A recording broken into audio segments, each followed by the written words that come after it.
it's a lonely night in my cold coffin, oh so tight.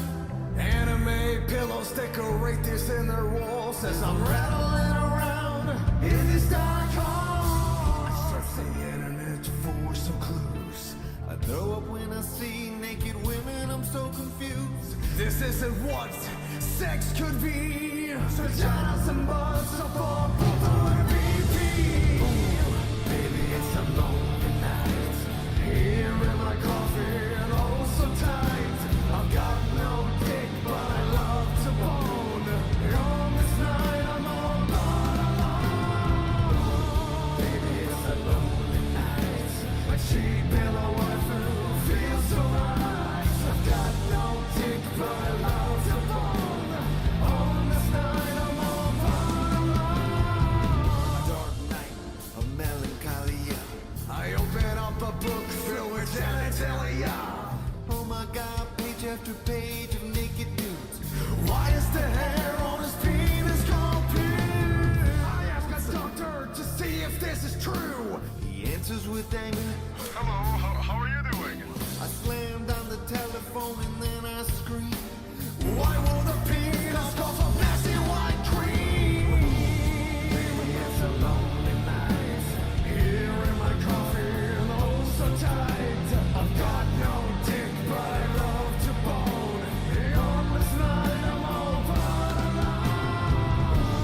Baby, it's a lonely night. Cheap pillow waifu feels so right. For glasses at night with my saxophone. I'm telling you, baby, I just love to bone. Yeah.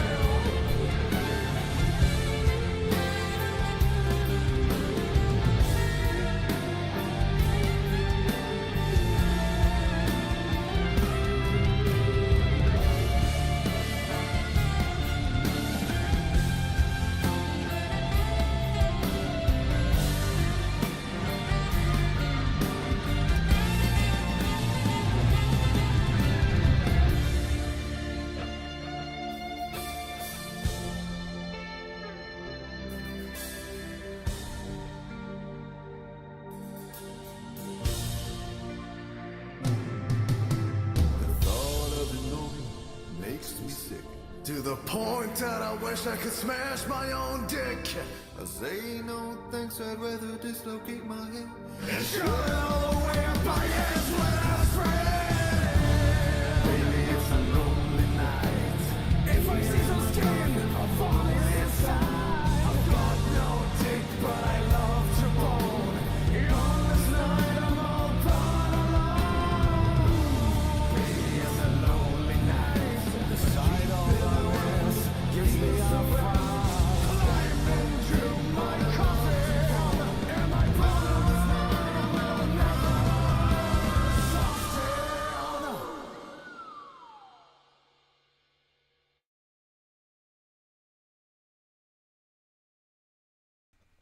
All right, chat. How's everybody doing tonight? How's everybody doing? There was a playlist picked by Mr. Bones. So we're behind on the playlist, and also a little bit lost. I'm not entirely sure I have all of them even gathered together because I am retarded. So for now, we're still gonna have the playlist open. However, this is important. At least until I'm caught up. It's now $50 to add another playlist to the pile. All right? Because I am a whore.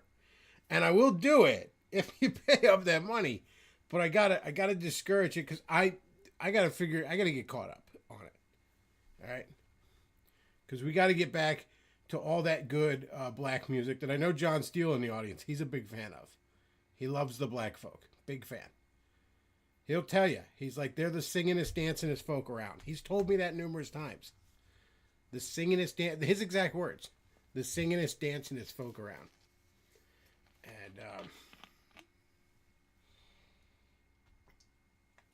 oh, Lordy.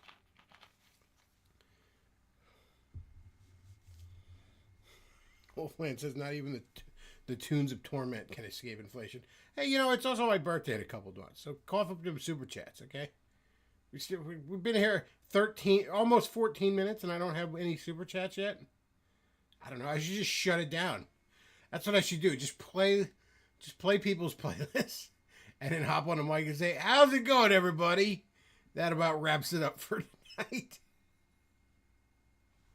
And just fuck right off. Go back to gooning to lesbian redhead porn like I usually do on a night like this. You know, something productive like that, you know? Seize the day. That's what I always say.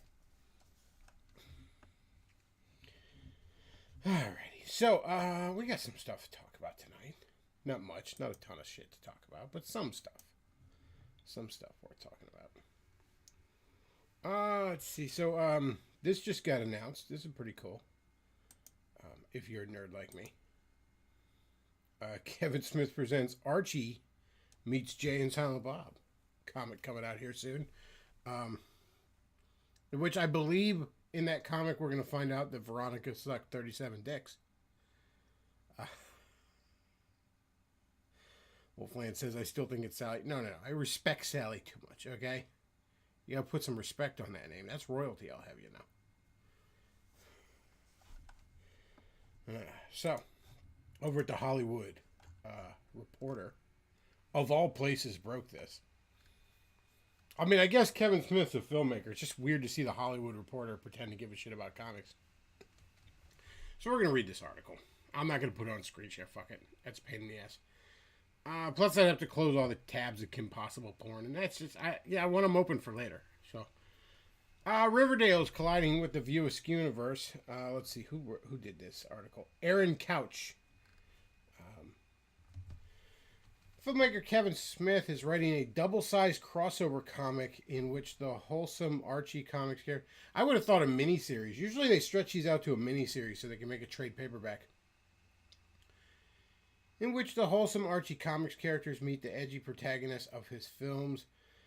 The mature title takes place in the continuity of Smith's filmography, with the book set after the events of 2022's Clerks 3, which, spoiler alert, included the death of Dante. You know, I talked about Clerks 3 on here before, and I'll talk about it again. I have very mixed feelings about Clerks 3. I like what it seems like he was trying to do with it. This sort of midlife crisis tale of death and loss. You know, we lose Dante. I like what he's trying to do in it. It did make me laugh a couple of times. There's just a lot of times when the film feels cheap. And I get that Kevin Smith, you know, the Jay and Silent Bob movies have never exactly had a big fucking budget. But still, especially when you're trying to tell, like Dogma had better fucking production value. Like in the movie, Dante and Randall decide to make a movie about themselves and film it at the Quick Stop. And whenever we see the movie they made, it's just footage from Clerks 1. Which is really a weird choice, especially since Dante and Randall are all visibly 30 plus fucking years older than they were in this footage that they supposedly just shot. It just, the whole thing just feels off.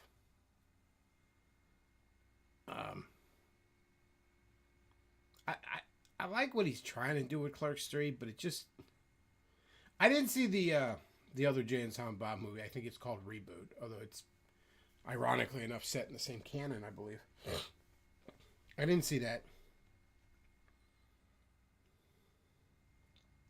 Blue Team says, I'm surprised he's still keeping with the continuity. Yeah, but he's a nerd. Of course he's going to keep with the continuity. We love that shit. We love our fucking continuity.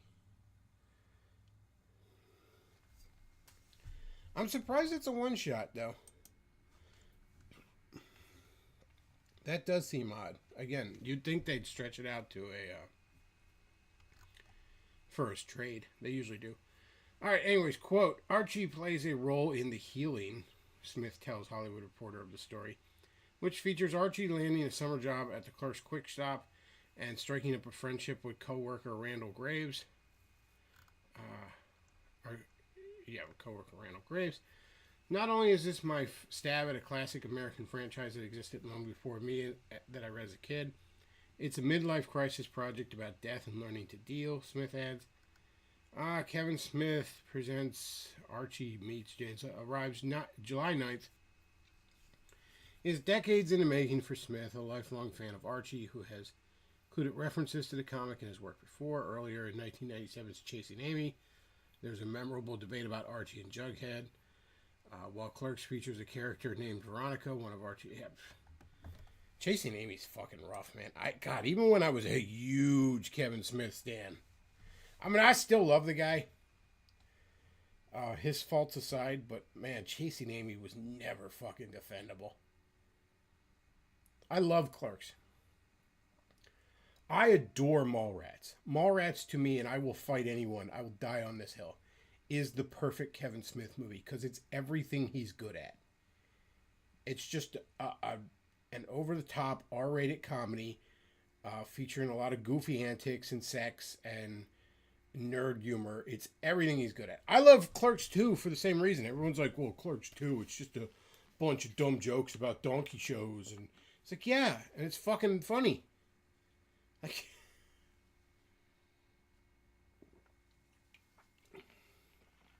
Jay and Silent Bob Strike Back is kind of... Having watched the 4 films before it, I did enjoy it, but it is sort of just references to those 4 films. Looking back, it's kind of just jerking himself off. It did make me laugh at the time, though. Chasing Amy's not defendable. It's not. I'm sorry, it's bad. It's rough watching the first time. And I've never been able to get through it in one sitting afterwards. Dogma, I will still defend. Granted, when I first saw Dogma, I was firmly in my teenage... We didn't have fedoras back then, chat. But, I mean, we had them, but they weren't associated with that. But what we would now call fedora, God-hating agnostic times. Even now, as a man of faith, Dogma still makes me laugh because it's much more shitting on the Catholic Church than it is Christianity. And there's quite a difference. Like I said, Clerks 2 I even defend because it's fucking funny, man. Sometimes people go after comedies like they're expecting them to be more than comedies. Like, you want to know whether or not I like a comedy? Did it make me fucking laugh? Clerks 2 made me laugh. I laughed hard as hell watching it. I still laugh. It's funny. And people are like, it didn't have something to say like Clerks 1. Who gives a fuck? Guess what? And I guess you're right. Clerks 1 is an objectively better movie by that metric. But if I was going to sit down and watch one of the two, I would watch Clerks 2 because it's funnier.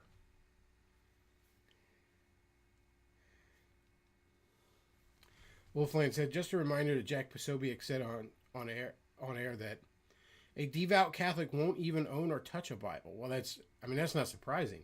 I think they burst into flames if they touch a Bible, if I'm not mistaken.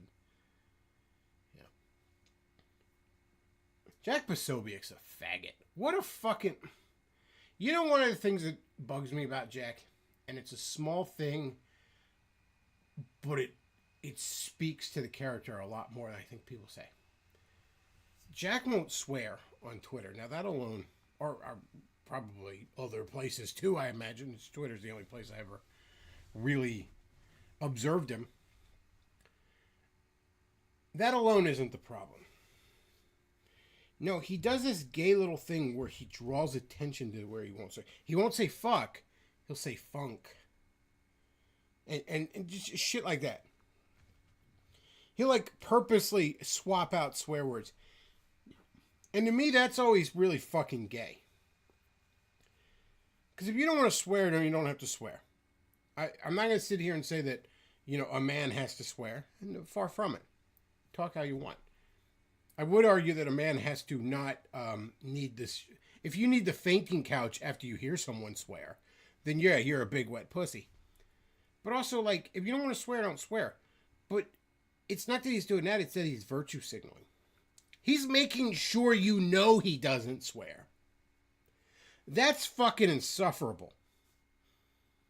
And I know that's a small thing, but that's something I just observe and I'm like that viral clip from The Walking Dead, I know what kind of man you are. And yeah, everything I've heard from him, fuck him.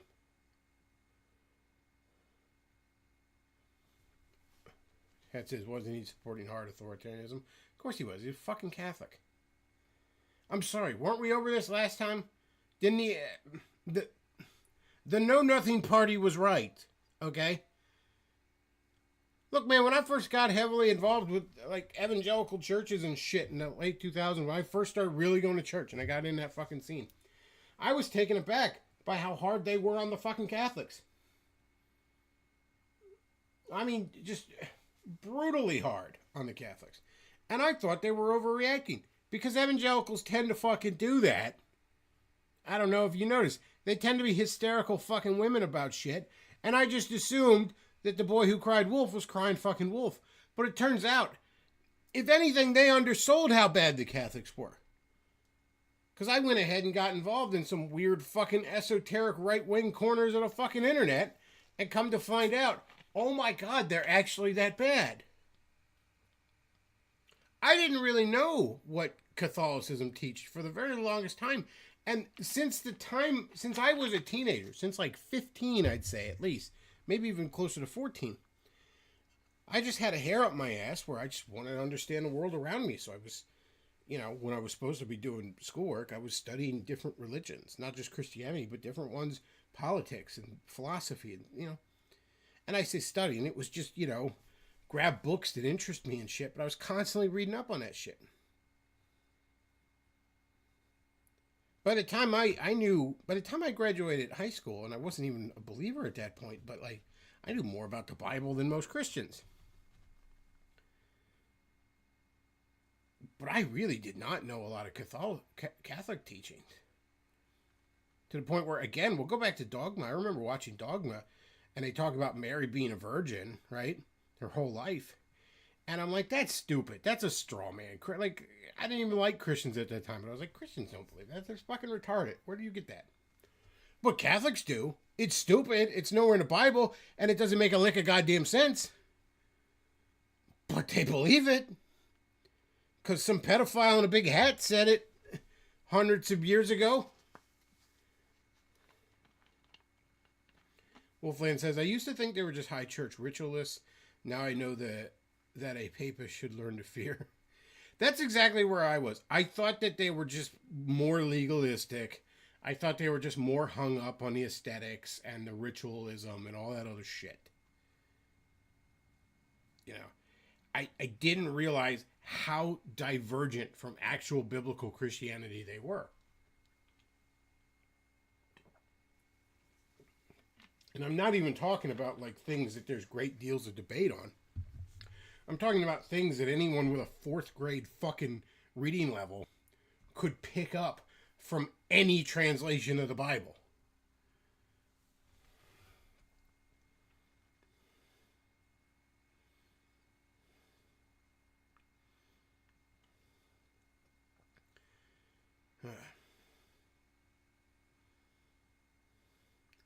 Blue Team says, Jack Posobiec is a former Nancy, I think he means Navy intel officer, a glow-in-the-dark grifter. Look, man, I'm going to say this as respectfully as I can because I have a father that's a veteran. And I love and respect him a great deal. He's a very good man. Better man than me in a lot of ways. But I think a lot of people vastly overestimate the moral character of the average fucking military man. I think a lot of them are much more in line with a Dan Crenshaw or a John McCain than they are whatever romanticized vision in your head you have of them. I think, now hear me out here, chat. He's going to be a little controversial. But I think a job where you kill and break things for government masters of dubious moral qualities doesn't attract the best fucking people. I think that in the Venn diagram of what makes a good person and what makes a good soldier, there's not nearly as big of an overlap as we all like to fucking pretend. I think that our founding fathers debated very long and hard about whether or not we should even have a standing military. And I grow more and more convinced that the wrong side won that argument. So when you tell me Jack Posobiec is a former intel officer in the military, I don't have that confirmed in front of me, but I don't doubt it, and I'm not the least bit surprised.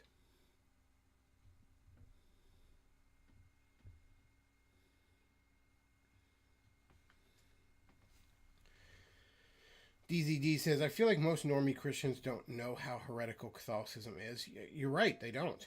I didn't. Again, I looked in. I studied Christianity heavenly. Heavenly, ironic word. Freudian slip there. Heavily. Before I finally became a Christian, because I wrestled with it quite a great deal. And I'm not trying to suck my own dick and talk about what a big brain nib I am, but I knew it better than hell some pastors out there.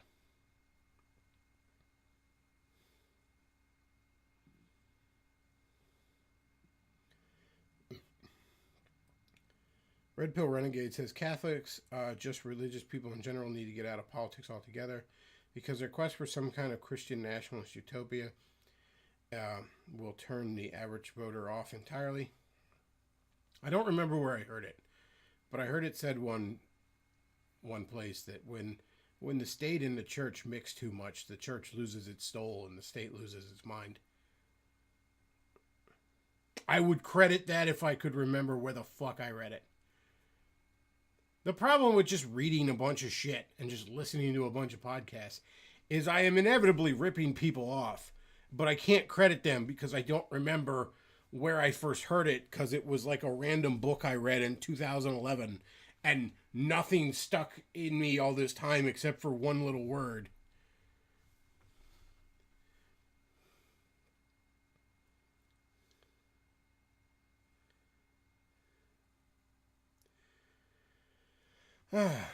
Wolfland says the UK did a study on who had confirmed deletes in war, and only two kinds of people stood up: sociopaths and people who raised young siblings because parents were absent for whatever reason. I just, look, man, again, I don't think, I mean, what, this isn't even like 1,000 years ago or something where the king rode into battle with everybody else. You know what I mean? This isn't the antiquity.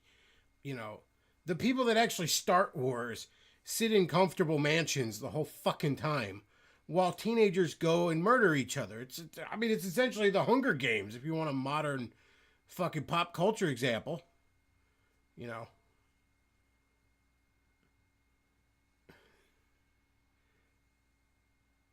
I mean, it's just teenagers murder, and to go out into a field and to murder someone you don't know, for no other reason than an elected official who's probably a pedophile told you to.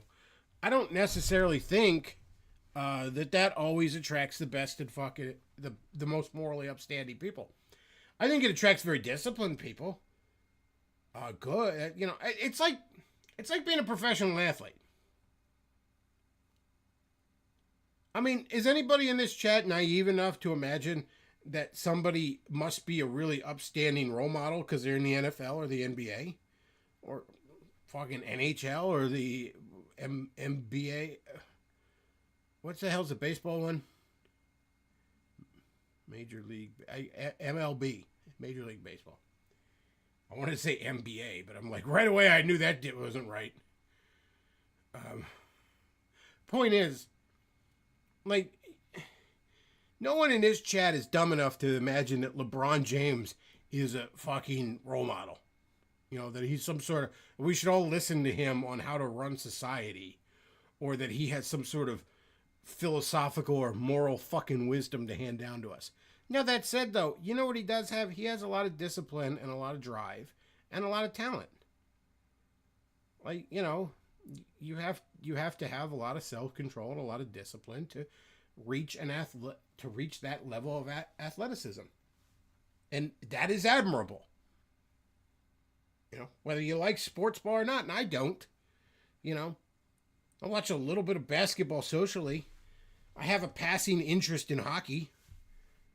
That's about it, you know.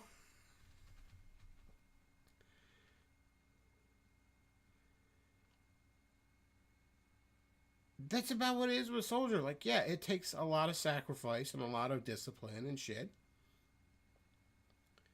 And we as a people should not take that willingness to sacrifice lightly. You know, we should not, you know, somebody who's willing to go to the other side of the world and fucking kill and die for us is not something we should take lightly. And we should be asking them to do that way less. That's, you know, there's a certain level of respect that is due to it, certainly. But, I mean, let me put it this way. If you're running for office and you're like, I'm a veteran, I mean, like, that's almost a knock against you at this point. You know, and certainly if you're one of them guys that wear it on their sleeve, you know, like Dan Crenshaw, where it's like, it's all the fuck they talk about.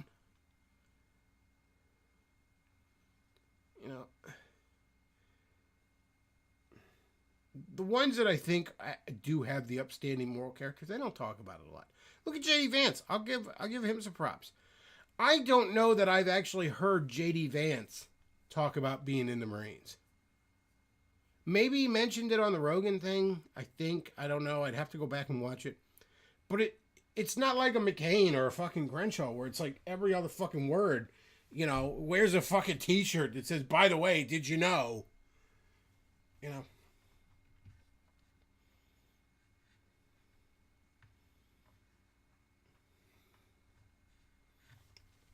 DZD says, most soldiers are just naive and get suckered into it. But I do have some respect for family members that did serve, even though I don't agree with the military-industrial complex as a whole. Again, there's a certain amount of respect that's due to it, but, like, I'm not going to kiss your ass about it, you know what I mean? Especially the guys that wave it around. Those are the ones that I really can't stand. You know, the ones where it's like, you know, you try to talk about, you know, back in the day, it's like, man, we've been in Iraq for how long? We should get out of here. This was a bad idea. You didn't serve. You don't know. It's like, yeah, I didn't sign up to murder brown children for $37K a year. You're right. I don't think that means I don't get an opinion on fucking public policy.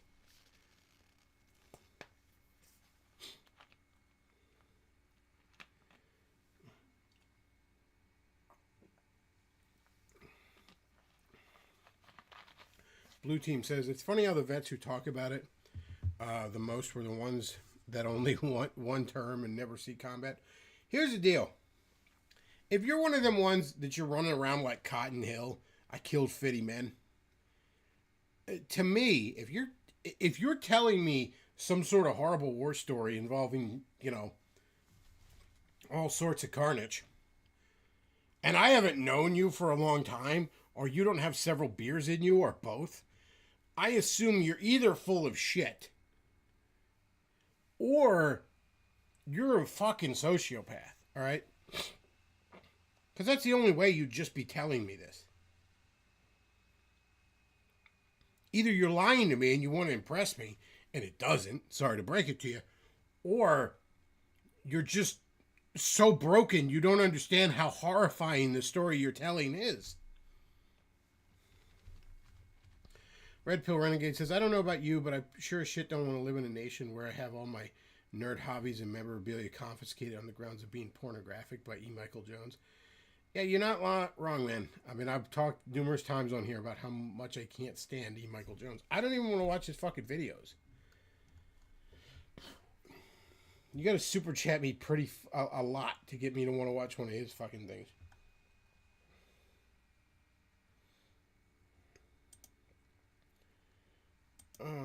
Wolfland says, I worked with a guy who had parts of his best friend stuck in his leg because of an IED. He never talked about it. Yeah, I imagine you wouldn't. Unless you're a fucking lunatic. Yeah. Unless you're broken in the head. Why would you ever want to talk about that? Wouldn't that be the last thing you'd ever want to even think about?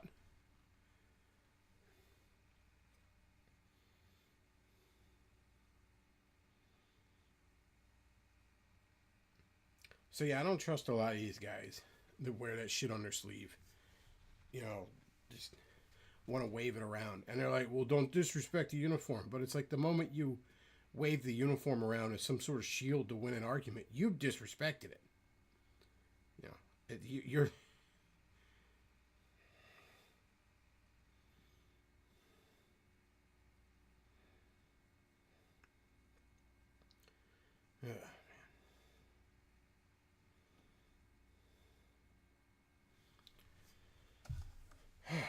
Checking the chat here.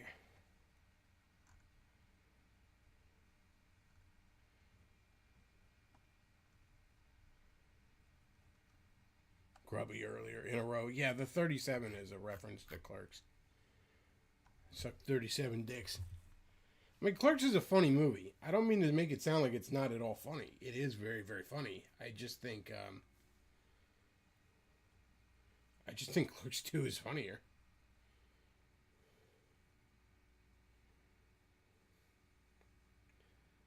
Oh, man. It's funny, you know, earlier today, Forney, or not earlier today, I think it was yesterday, Forney started talking about it on Twitter. He mentioned that travel is dead. He talked about Instagram and Airbnb ruined it. You know, he said you can't go to previously undiscovered cities like Budapest anymore without being surrounded by a gaggle of American or Canadian women cackling at the top of their lungs and mugging for selfies. And I kind of mentioned, and this sort of got a lot of traction outside of my usual following. But I mentioned one of the things I love to do. I travel going around to different comic book stores. And that's not just because I'm a fucking nerd that loves comics, although I do. And I fucking love digging through a back issue bin. Part of why I do that is like, there's no chains for comic book stores. You understand that? Like, there is no chain. Like, the closest I know of, I mean, some bookstores and shit will sell like trade paperbacks. That's not what I'm talking about. I'm talking about a dedicated comic book store. There's no chain. Closest I know of is Third Eye, which has its big master store in Annapolis, but then has locations in Waldorf. You know, shout out to my hometown there. I think Arlington, Virginia, something like that. I think they have one in Baltimore. They have like 4, maybe 5 stores. They're the closest to a chain I know of. They kind of find comic book stores that are already there and just sort of assimilate them like the Borg. Generally speaking, though, there are no chains. So every comic book store that exists is a local small business. It's usually run by some weird eclectic bohemian nerd. Retro game stores also fell into this, although I don't really go to them much anymore. Just because the prices in that have kind of gotten insane. I have a pretty good collection of retro games, and it's about as big as it's ever going to get. Unless that market collapses, because I've just priced out of it. None of these prices are worth it to me anymore, you know?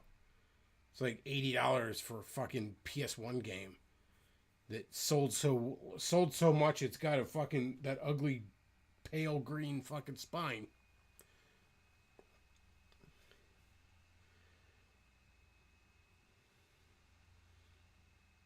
But that's a big reason I do that, man. I love travel. That's one of the last vestiges of real Americana, man. And you get that with other like little niche places, like somebody mentioned coin shops. Forney actually said to me, he goes, "Why do you think that is? That there's no chains?" He goes, "You know, is it just that it's too much of a niche?" And I think that's part of it, but I also think something like a comic book store. is going to deal, at least in large part, with the aftermarket. Back issue bins, old collectibles, that sort of thing. Corporate businesses are very bad at dealing with the aftermarket. Look at GameStop. I mean, yeah, GameStop was a place you could get, used games back in the day, but it was always for either the current system or whatever the most recent one was. You know what I mean? Here in the last 5 years or so, they tried to dip their toe into the genuinely retro game market, and they're bad at it. Like, they always have the most absurdly high fucking prices. And that's because to really be dealing well in the aftermarket, I mean, that takes a small business mentality that you're not going to get in any corporate thing. Like, nobody who is a fucking regional manager for a corporate chain is going to go drive 90 miles to check out somebody's collection of something in their fucking basement and then sit there and haggle with them for 30 minutes. No one at GameStop's going to do that, okay? And if there was, a corporate-run comic book store fucking chain, no regional manager there is going to ever do it either.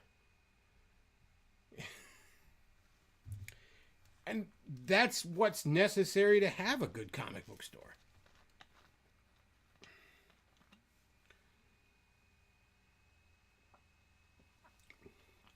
I don't think chain businesses are ever going to be good at dealing with aftermarkets.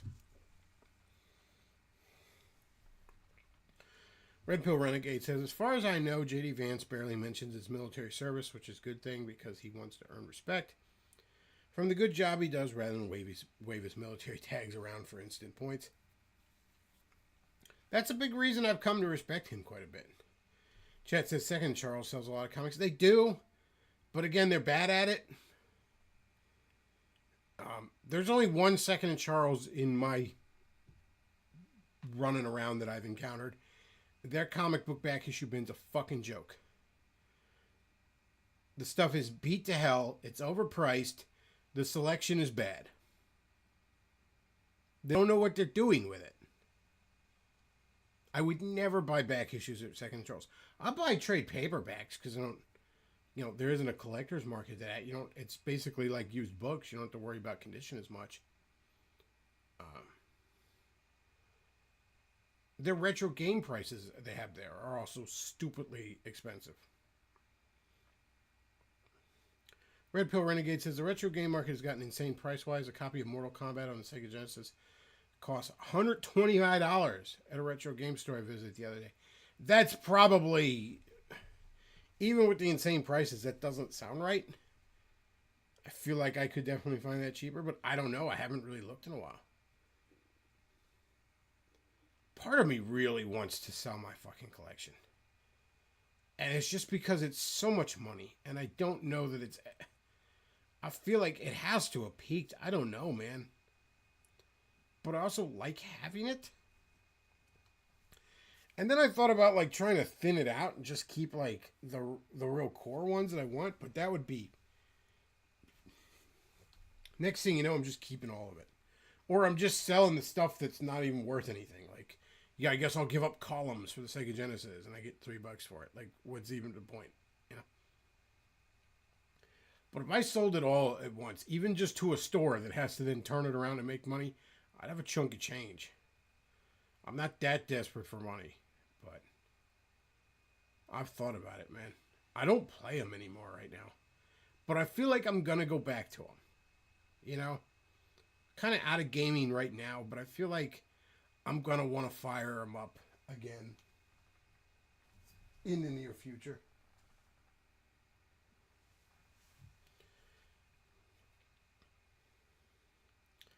Chat says, cigar lounges are pretty cool social spots, but it's expensive. Also, smoking is a big turnoff for most people. Yeah, I wouldn't want to go to a cigar lounge. I mean, do what you want. That's just, it's not for me. I'm not as bothered by cigar smoking as I am cigarette smoking. Like, cigarette smoking fucking stinks, and I don't want to be around it. Cigar smoking doesn't bother me. That said, though, just being in a room just filled with cigar smoke would probably just give me a headache.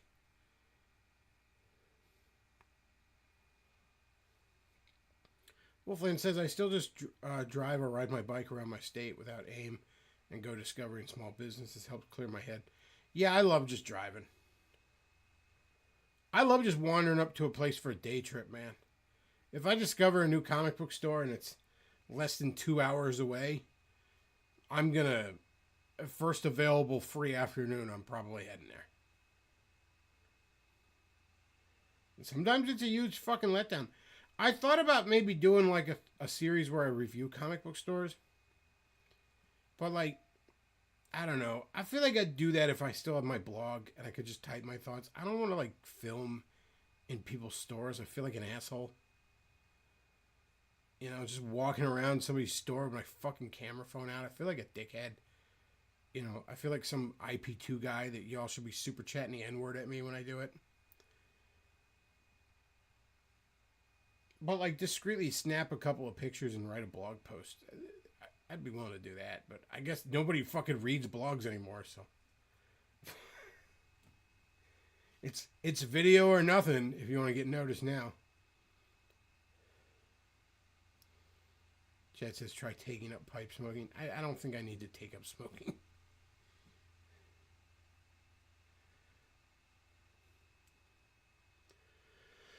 Alright, well, that's about all I wanted to cover tonight.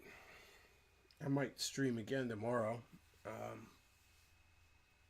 Probably not Sunday and Monday. I have birthday shit going on then. But if you enjoy the content I put out, do consider supporting the show. Streamlabs.com/thebackoff. PayPal.me/thebackoff. You can donate that way. Send a donation when I'm not live. I'll see it when I am live. Go ahead and read it. If you want to donate for another playlist, it is no longer $12, it's $50, at least until I get caught up. Then it's probably going to go back down to 15. But for now it's 50. If you absolutely have to have another playlist thrown on the pile, it's 50. And hell, if you throw me 50, I'll bump it to the front of the line, but I'd rather you not even do that cuz I just want to get through the fucking shit I have. But I would love it if you just sent me $50 for no fucking reason. That'd be great. It is my birthday, after all. I'll also leave a link to the Amazon wishlist down below if you'd like to send me some of the dumb shit that I like. And somebody actually did get one of the books, or two of the books off my fucking wishlist, so that's nice.